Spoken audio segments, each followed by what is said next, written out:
রাস্তার পাশে যেভাবে গাড়িগুলো পড়ে আছে, গাড়িগুলো কঙ্কাল পড়ে আছে, মনে হলো যে একটা গাজা বা সিরিয়ার একটা দৃশ্য। যেভাবে ভবনগুলো পুড়িয়ে দেওয়া হলো, পরিকল্পিত হামলা।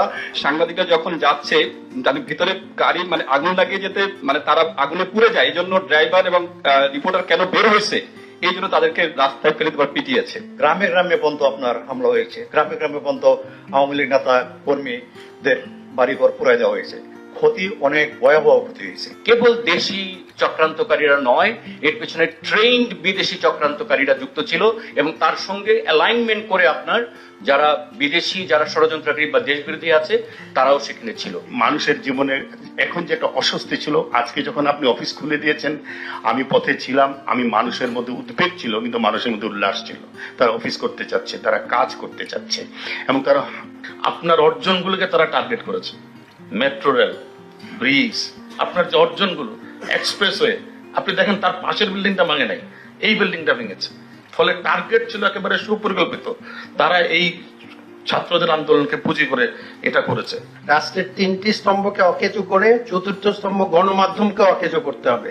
তার মানে হচ্ছে পুরো বিষয়টা যদি নাটশেলে বলি, তাদের পুরো টার্গেট ছিল রাষ্ট্রকে অকেজো প্রমাণ করা। কোটা আন্দোলনকে ঢাল হিসেবে ব্যবহার করে 71, 75 এবং 111-এর সকল কুচক্রীরা এক হয়ে যখন বাংলাদেশকে ধ্বংসের এক মহাযজ্ঞে নেমেছিল, এটা মূলত জামাত, শিবির, অন্যান্য ইসলামী জঙ্গি, বিএনপি এবং আমাদের 1/11-এর কুশীলবদের যে ষড়যন্ত্র, সেটা কিন্তু এখন ফুটেজ দেখলেই স্পষ্ট।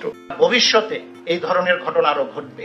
নেক্সট টাইম এই ধরনের ষড়যন্ত্র মোকাবেলা করার জন্য আমার মনে হয় আমাদের আত্মসমালোচনা এবং এগুলো একটু মূল্যায়ন করা দরকার। মানুষের বিশ্বাস এবং আস্থা আপনার প্রতি, যে কোনো সংকটে, যে কোনো সমস্যায় সবাই মনে করেন যে সংকট এবং সেই সমস্যা থেকে উত্তরণের জন্য আপনার কাছেই যেতে হবে এবং তার উপায় আপনি দেবেন।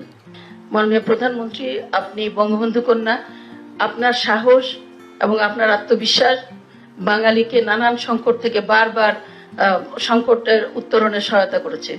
আমরা যারা মুক্তিযুদ্ধের পক্ষে আছি, আমরা মুক্তিযুদ্ধ যারা করেছি, যারা এদেশে বঙ্গবন্ধুর স্বপ্নকে লালন করি, আমাদের এখন দায়িত্ব হচ্ছে এই পুরো পরিস্থিতিটাকে মূল্যায়ন করে আমরা যেন একসঙ্গে একত্রিতভাবে একটা ঐক্যবদ্ধ ভূমিকা পালন করতে পারি। যে লোক চলে আসা, এরা ঢাকা ঠিক বাইরের পেরিফেরিতে থেকে ওই এক এক জায়গা থেকে যারা যে দিক থেকে আসছে এবং সমস্ত বাংলাদেশ থেকে এই শিবির, জামাত এরা কিন্তু ঢুকে আসছে, সাথে সাথে ছাত্র দলেরও ক্যাডাররা কিন্তু সক্রিয় ছিল।